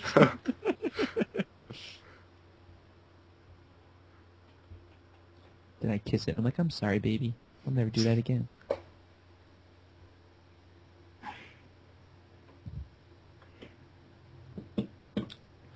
Dude. The best adventure game of all time is Superman 64. Best flying simulator is Superman 64. Never played that game. You should. I know. I'm missing out. I've seen the AVGN video. Oh. You bastards trying to trick me. It's really good though. Don't believe him. Don't believe it. Flying through rings is awesome. So it's that time of the podcast where we like to do our segments, and I'm gonna go ahead and start things off. I like to recommend obscure gems or just games that were kind of forgotten about, just kind of swept under the rug. And I want to recommend a game I played recently, and I didn't think I'd enjoy it that much. I've heard about it, I've always wanted to play it, but I'm loving this game so far. And that's the original No More Heroes on the Wii. It's by Suda51 and Grasshoppers, so it's got a really unique art style to it. If you don't know what it is, it's basically a sandbox kind of game, like where you play as this guy named Travis Touchdown, and he's got this ridiculous like lightsaber beam katana, as they call it, and he drives around on this motorcycle. And basically you're climbing up the assassin ranks, like there's 10 assassins, and you climb up the ranks obviously by earning enough money from like taking up jobs and all that to finally be able to challenge the assassins, and once you kill them you move up the ranks. So you gotta do like obscure jobs like coconut collecting and stuff like that to make money to be able to take on these assassins. You can also like build strength, like it's kind of like a smaller like GTA style, if you can imagine it like that. But it's a lot of fun, and it's just like it's got a retro vibe going for it with its like its presentation and all that, with high score tables and sound effects. It's just an amazing game. I totally recommend it if you like action games. And on the Wii, it's got some interesting controls. Like you gotta shake the Wii controller to, like almost like you're jacking off or something. You gotta shake it to regenerate your battery, because your battery goes down over time, like for your beam katana. So once it's out, you have to like shake your Wii remote to get it back to full power. So it's a really interesting game. I got it for like only $5, so it's definitely like cheap now. So I highly recommend it. There's also a second one if you guys are interested, and for PlayStation 3 owners, there's also No More Heroes, Heroes Paradise, which came out recently, which is like a HD remastering of the original No More Heroes. So definitely check that out. Have any of you guys played No More Heroes? I have the second one. I heard the second one's pretty, like, a nice improvement over the first one, too. Yeah, I never played the first one. Actually, I'm interested in get the PS3 one, but no, it's fun. It's I mean, it's kind of repetitive, but it's a fun game. Yeah, that's the thing. It is repetitive, but like it's ridiculous. Like I was playing that, and I was playing Mad World at the same time, so I was like, I'm kind of sick of killing shit. Yeah, that's another one too. Mad World's kind of similar. It just gets repetitive over time. Yeah. I need to get back to that game. But what about you, Clive? What retro gem do you got for us? Well, since Halloween is coming up rather quickly, I was going through my games, and this one just kind of popped out. It's Friday the 13th for the original Nintendo. You guys ever played this? So you guys... bad. Yes. So you played it? Yeah. Yeah, you throw rocks at zombies. Yeah, what it is, it's an action-adventure game published by LGN for the Nintendo Entertainment System, and Best it was company released... ever. Yeah, exactly. You see that rainbow and you know it's just pure man. evil. But it was released in North America exclusively on February of 1989 as part of LGN's focus on creating video games based on licenses. And this game, it's considered like one of the worst games of all time. So it's like right up there with E.T., Superman 64, you know, all that stuff. And even Nintendo Power rated Friday the 13th the 6th worst game ever made in their September of 1997 issue. Now, I know it's just that bad. And basically what you do in this game is you control one of 6 different camp councils, each with their own strengths, speeds, and abilities. And the councils, like you already mentioned before, start off with nothing but a rock, and your goal is to find and defeat Jason at least like 3 times. Now, along the path, players can enter like cabins, lakes, caves, and wooded areas, but only all those areas have like different monsters in them. They have like crows, zombies, and wolves, except for like, you know, the cabins. That's usually where you find Jason. And as you're walking around trying to find Jason, an alarm would go off several times during the game, and that would tell the player, you have to find Jason before he kills one of the children or the other camp counselors. And if you end up letting Jason kill all the camp counselors and all the children, the game is basically over, and you're just dead. Okay, the objective of this game is you have to survive at least 3 days and 3 nights while attempting to kill Jason. And they actually added kind of a cool twist in this game. You actually get to fight Jason's mother in the game. She's kind of like floating around like Medusa head, like you would see in like Castlevania. But like, would I recommend this game to anyone?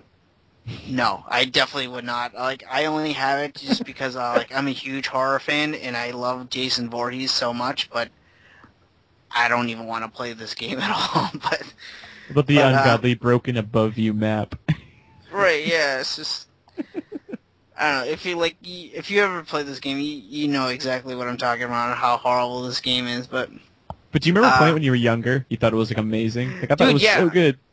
Yeah, I used to have it, like, and I played it all the time, and, like, I'm like, this is the greatest thing ever, because, like I said, like, I love Jason Voorhees, I love the whole Friday the 13th series, and I'm like, just the fact that I'm playing a Friday the 13th game, I'm like, oh, this is the best game ever, and... You walk into the cabin, and he pops out, and you, like, shit your pants, you go, oh, it's Jason, oh! Yeah, it enters that Mike Tyson's Punch-Out mode or something, I'm like... What about the awesome 3D cabin walk? No, yeah, like, I'm gonna turn this way. He, like, wiggles his bums. Like, do. Yeah, but yeah, you pop that game in now and, like, spend 5 minutes and you just want Jason to kill you. Like, I just want this game to end. Just. What's worse, that game or the Friday the 13th one? I'm not the Friday the 13th, the Nightmare on Elm Street one. I don't know. I haven't played for Nightmare on Elm Street for a while. Maybe I have to pop that one in. That one's pretty bad too. Halloween's coming up. I might do like a whole horror-themed kind of gameplay around Halloween, so I might play that one. You have Halloween on the 2600, but that game rules. 2600? Yeah, the entire 2600 Halloween. We just kind of like run away from Michael Myers. Oh, and you ever play the Texas Chainsaw Massacre one? Yeah, you have like avoid wheelchairs and fences and stuff. I actually have that. It's so bad. Do you actually own that? Yeah, I do. That's awesome, dude. Don't ever sell that. It's like really rare. Oh, is it? I didn't know that. All right. Yeah, dude, that's really rare. That's one of the more highly collectible games. Does it have the leather case and everything? No. Ah. I got it in a lot of like maybe I think like 10 or 12 games. Oh, dude, you scored because that's a very, very expensive game. Really? Hmm. Now you just made me like really happy. Do you have Custer's Revenge? No, I don't have. I don't own that game, but I've actually looked on eBay for it. I'm just like, I wonder how much this game goes for. Yeah, those adult games, especially if they have the leather cases, they go for a lot of money. But that is my retro game. Yeah. Doesn't Jason wear like purple in that game? Yeah, Yeah. he wears like a purple jumpsuit. He's in your Grimace clothes. Yeah. Oh.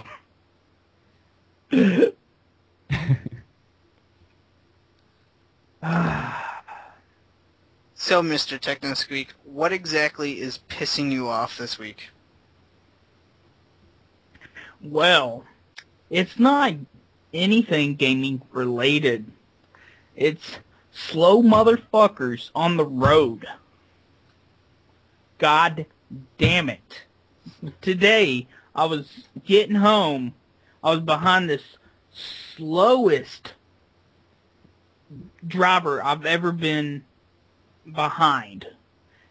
And I'm like, just fucking shouting. You know, I have the windows rolled up so you can't hear me unless I'm actually screaming that really loud. You know, I'm just screaming obscenities like I usually do. And then I look down at the license plate and I see it's a handicapped person. I'm like, oh, well, I feel kind of sorry for him. Handicap person 1, Grimace 0. Oh, I hated Grimace. I know, he was creepy. Oh, they're all kind of creepy, really. What was the girl's name? Birdie? Yeah, Birdie. But yeah, slow people. I hate them. I gotta get pissed more often about other stuff. That's a goal you want to set for yourself in life. Yes. Just be happy. We're positive. You know what? You know what would piss me off? No, I got another thing. Oh my god, and it has to do with this arcade machine. Okay, so it's outside for like 2 days because we were lazy, didn't want to bring it in, so I just played it outside.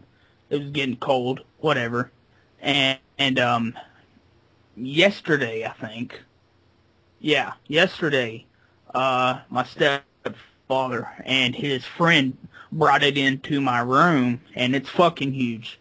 I didn't know how big it really was from outside because there was like no ceiling because they're putting up a garage or some shit. And yeah. Anyways, my bedroom is like they built it on some day like 3 years ago, I think, or something. And used to be a porch, so there's a drop-off, okay? And I'm like, I know something's going to happen.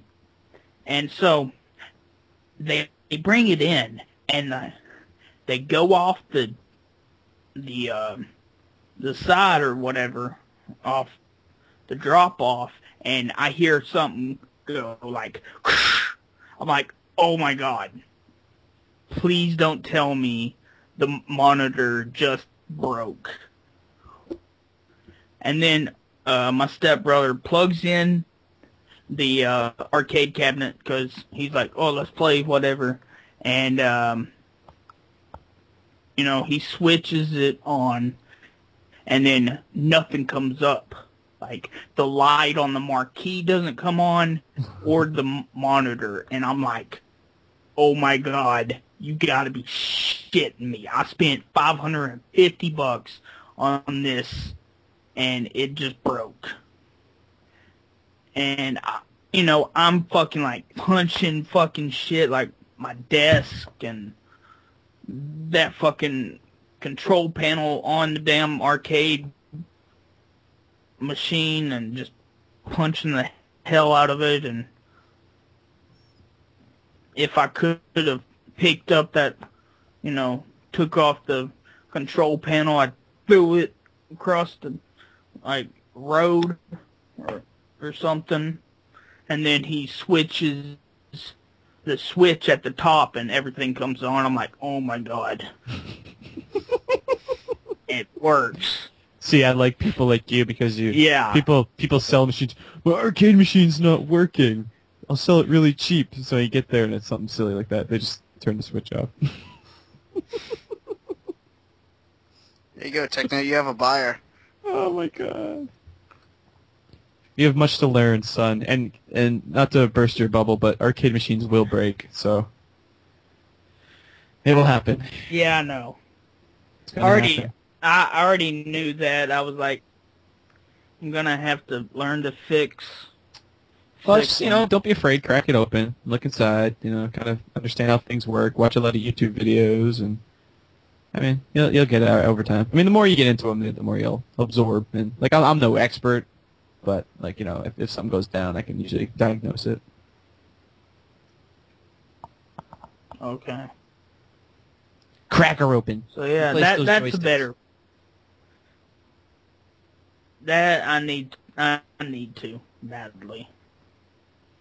It's pretty simple. I mean, it's not much. I mean, it looks confusing. It looks like a lot of wires, but it's pretty basic. Yeah. It's a good thing I'm in computers, though. Yeah, I mean, if you I know understand the my concept of own, computers, so- you'd be okay. Okay. That's good. Yeah, power goes in the board. Power Yeah. goes in the monitor. You know, that's about it.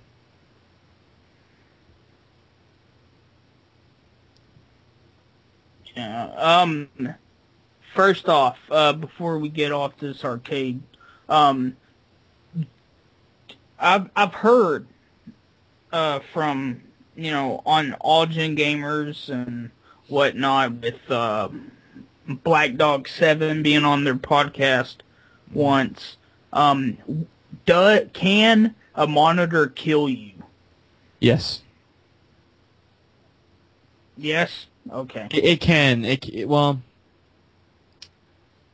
like I know Black Dog 7 in real life, or actually we're friends, but monitors, there's something you definitely don't want to like screw around with. Like, you don't want to. I mean, don't be afraid of them, but definitely respect them too. Like, if you look on the back of a monitor, like say if you open up the back of your Mortal Kombat, you're gonna look at it. You'll see the monitor board, or they call it the chassis. You know, the little flyback, which is like that thing that kind of sticks out of the back of the tube there with a little board on the end of it.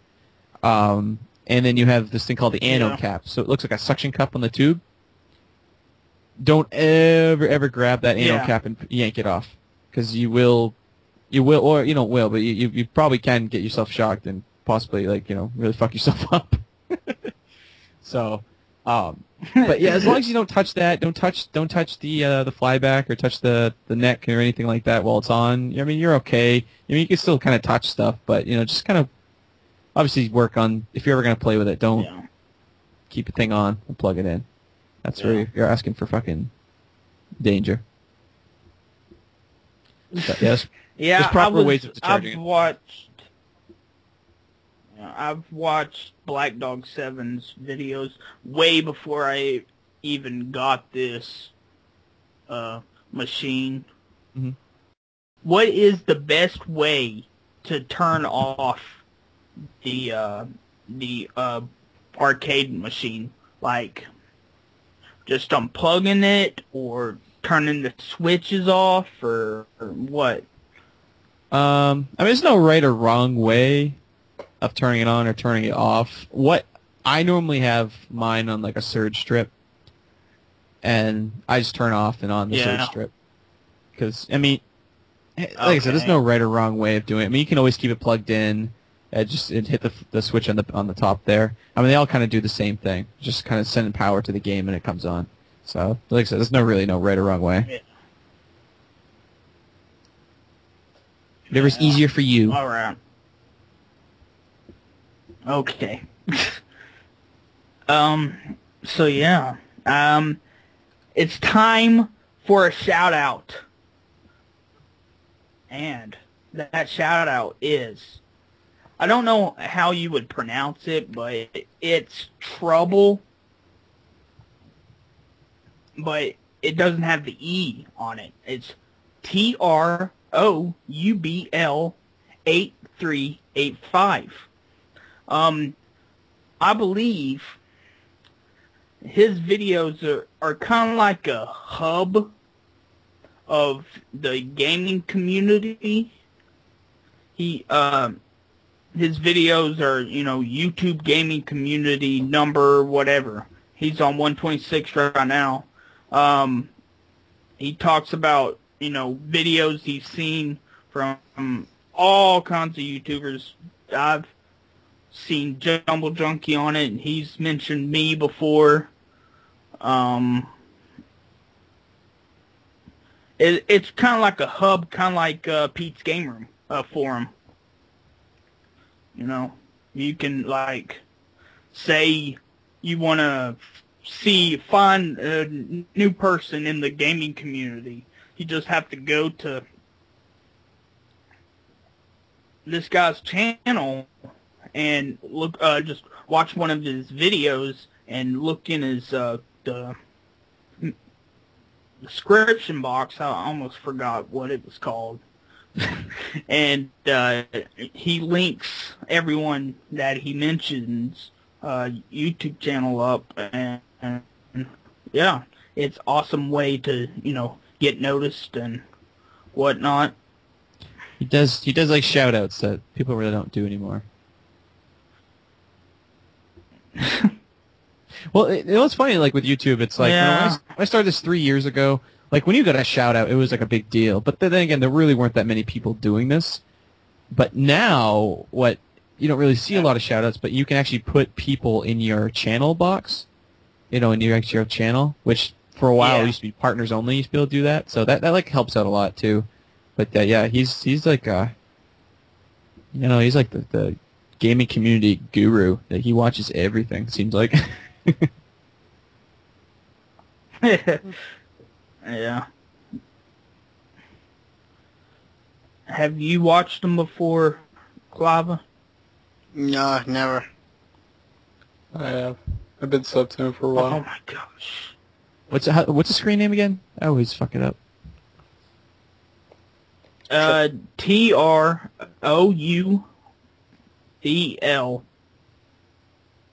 8385. But yeah, that is the shout out. And if you don't go watch them, remember, I'm going to break your legs with this Hardee's box, this hamburger Hardee's box. I'll Grimace belly bump you. Kneecaps. Oh my god. I'm taking that as a fat joke. I'm fat too. Don't worry. See, if I was skinny, though, I couldn't make those jokes. Oh, I don't. So, you don't cross that line. Arcade bro to another arcade bro. Yeah. Get your rings out. We got our Dakota rings. So is that you shout out? So, yes, that is my shout out. So I know you guys. We only usually do like one shout out per episode, but I want to shout out just like another podcast that just started, and we've had this guy on here twice already, and that is Games of War. And he was on last episode, and he mentioned his podcast called the Cross-Platform Podcast, and it actually just started. I listened to the first episode this morning, and I just want to shout these guys out. It's run by Games of War, Point Blank Games, and Asian Guy Gamer. And like I said, I've listened to these this morning, and it's a really good podcast so far. They're only on YouTube right now. You can just look them up at youtube.com/crossplatform podcast, all one word. And I'm not sure if they're going to be on iTunes later in the future, but for right now, they are just doing the YouTube thing. So I recommend anyone who's listening to this podcast, go check them out, give them your support and all that wonderful stuff. So it's crazy, all these YouTube community podcasts popping up now.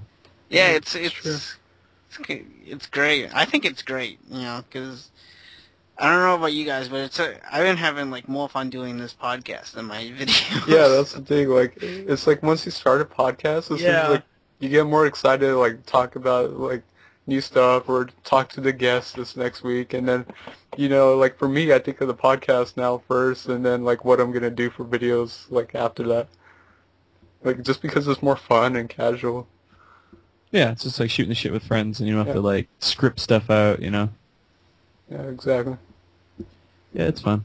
It's fun. Although it's like my Monday night ritual. I got to record the podcast. It hasn't really got to that point where it kind of feels like a job in a way.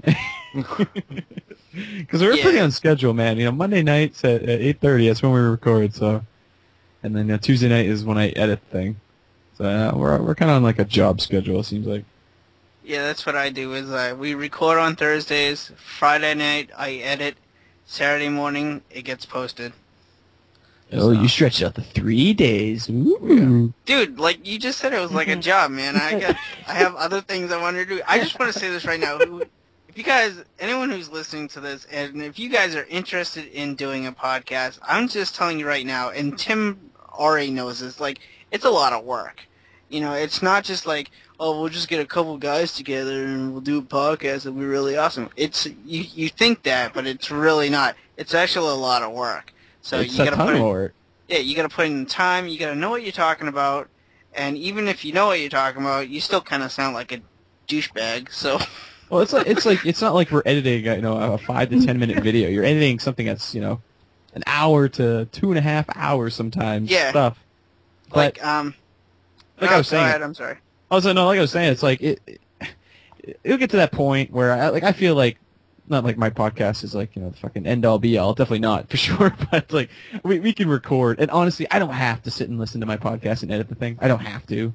I think we do a pretty good job for keeping the things flowing. I do all the sound effects live, all the buffers, and everything's live. So realistically, I could just pop it up and throw it up there. But when I started my original podcast, Jumblejunkies, oh man, it was a nightmare. Editing that thing was a freaking nightmare. Because I was so anal about like every little pause, any little stutter, any little fudge up. It's like, oh, I gotta edit that. Oh no, I gotta edit that. So, give it time. I give you 3 months, you'll be like, F it, it's going up. Well, it's a lot. Can it's a lot of work. I ask, how long do you spend on editing? Like, how long does it take you? Well, I'll be working on something here on the computer while I'm listening, and I'll make very subtle edits. Like honestly, like if you listen to the podcast, it's 99%. What we record is what you hear. Once in a blue moon, somebody will like, oh shit, I gotta be right back kind of deal, or maybe like I don't know. I feel like I can talk. so if my other guys, sometimes they won't have much to say, so I'll try to kill and fill time. But there's also times where it's like, okay, time to move on, kind of deal. And I don't think I've cut out a whole segment. It's been very rare that I'd cut out like a new story or something that just didn't really flow well. But yeah, I mean, it's for the most part, it's pretty easy. Like I said, I don't have to sit and edit the thing. I could just throw the intro and call it good. But I don't know. I kind of like to listen, kind of see how it sounds. Because I don't know about you guys. Like when I record my podcast, I always feel like it's gonna suck until I actually listen to it. I'm like, oh, that's actually pretty good. I'm my biggest critic. But yeah, that's my advice to anyone who's trying to start a podcast. It's just let you guys know it's a lot of work and it's gonna take a lot of time. And you gotta know what you're doing. Talk to people like Tim. You've helped me out with the podcast. Don Raiden has helped me with the podcast. So, if you guys are having trouble, anyone, just talk to people. Talk to people in the YouTube community that are doing podcasts. They can help you out. Yeah, just another medium to whore yourself out to. That's what I do. Yeah. So. But yeah, podcast too though. Like a lot of people don't realize too. It's not easy to establish an audience really. And luckily we're in this YouTube gaming community, so that helps out a lot. But I remember when I started my original podcast, like I didn't have shit for listeners, man. It was hard. And it's hard to convince people from YouTube sometimes too, like jump over to a podcast. So I'm glad to seeing all these other ones popping up. It's like getting acceptance. I'm glad that everyone's kind of jumping ship on helping each other out on being guests on each other's podcasts and stuff. Yeah. So it's fun. It's cool. So next we should probably go into questions. Let's do it.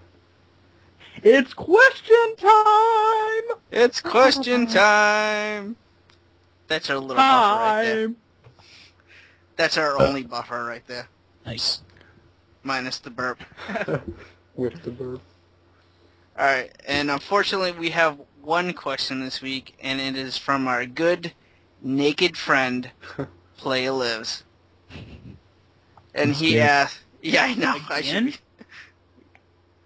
What do you mean again? He's a great guy. He can ask as many questions He as gets he wants. blowjobs for Sega CDs. He's awesome. Damn right he does. Alright, and he asked, have either of you guys ever crossed streams at the urinal with another man? It's not gay. This is too funny to read. It's not gay if you avoid eye contact and be honest. And he wrote "be honest" all in caps. So. Cross streams. What does that mean exactly? You mean, cross, don't cross Cross the swords. streams. Cross the like the whole- swords. Ghostbuster thing, don't cross the streams. And I'm going to say, no, I've never crossed streams at the urinal with another man. Sorry. Come on. Me neither. Let's be honest. That is my god honest answer right there. Remember that story you told me when you got really drunk and you did it with like 4 other guys? Remember that Dude, story? I will tell you right now, when I'm drunk, you'll know when I'm drunk because, like, the first time I've ever gotten drunk, I totally told my parents the complete history of Spider-Man, and they got the whole thing on tape, and It's awesome. you'll know when I'm drunk. I'll talk about superheroes. Oh, Not you're on like an YouTube. annoying, talkative drunk like me. That's why I don't really drink. You should put that on YouTube. No. Yes. That'd be awesome. I've never crossed Dude. streams. I don't know. Just like eyes forward. I'm done. I'm out. Wash my hands. I'm good. But what if you're like playing that Sega P game and you get like 2 people? Do you think you'd do better with Competitive. 2 streams? Local multiplier. Local multiplier. Times 3 multiplier. That'd be awesome. I'll let my opponent win. I don't care. What about you, Techno? Do you ever cross the streams? No, never.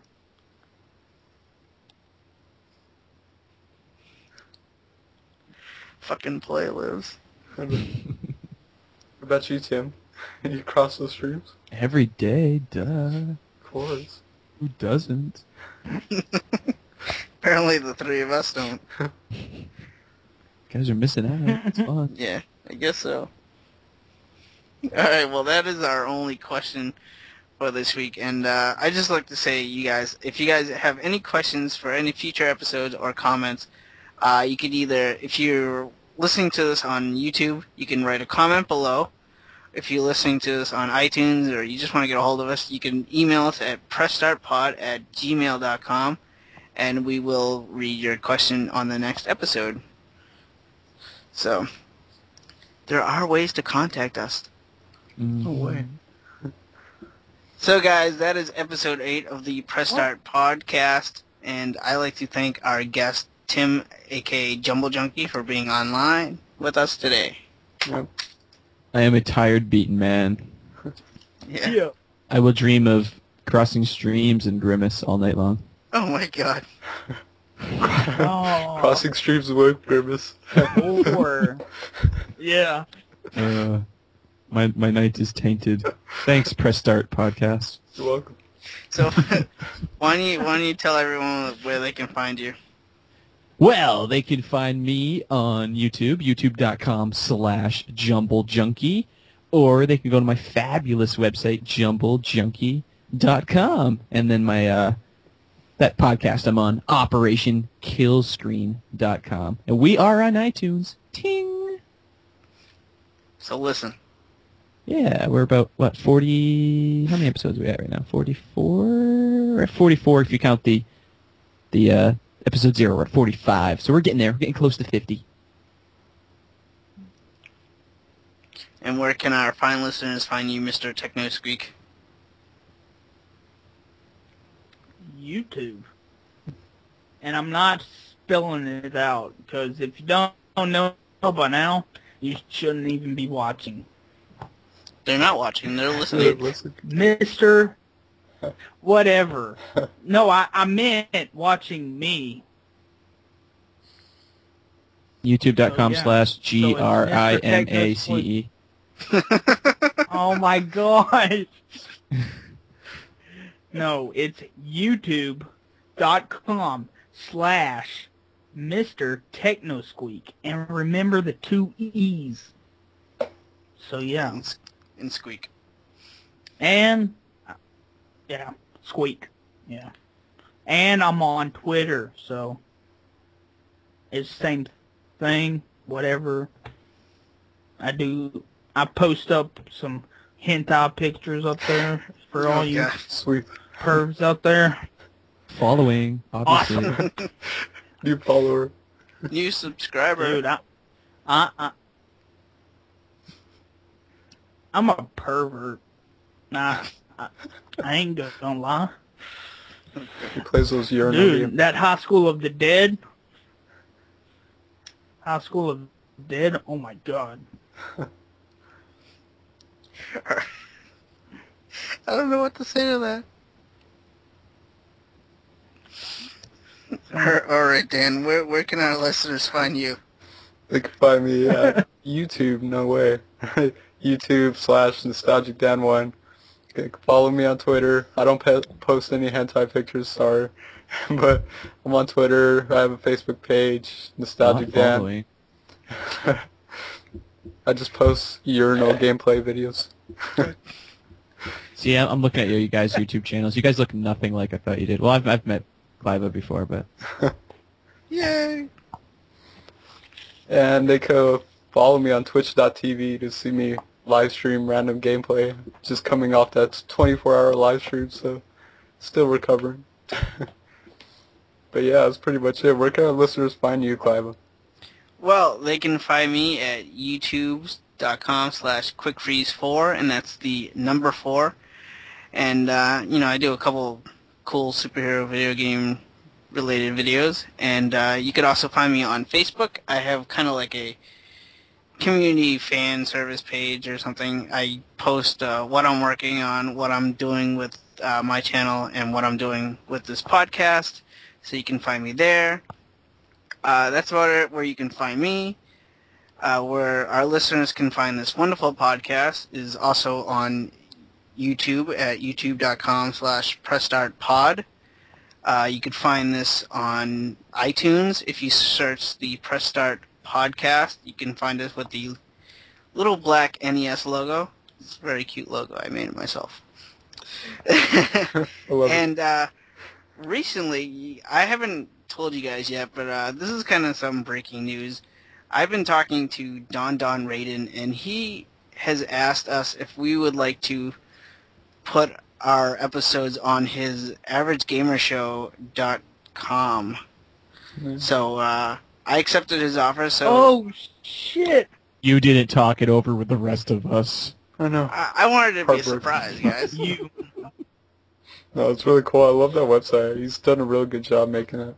So sometime next week, our episodes, all the episodes so far are going to be on the averagegamershow.com, and so you could listen to us there. You can download the episodes just like on iTunes, and all the wonderful jazz. So we are definitely expanding, very slowly, but expanding. So Yeah. Yeah. Hooray. hooray! Dude, Dude. hold on.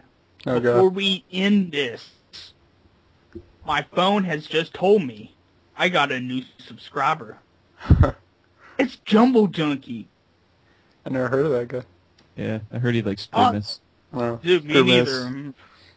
Oh my god. Heard he's an arcade whore. Yeah, I heard he You're plays never- lots of arcade games. You're never gonna let that go, are you?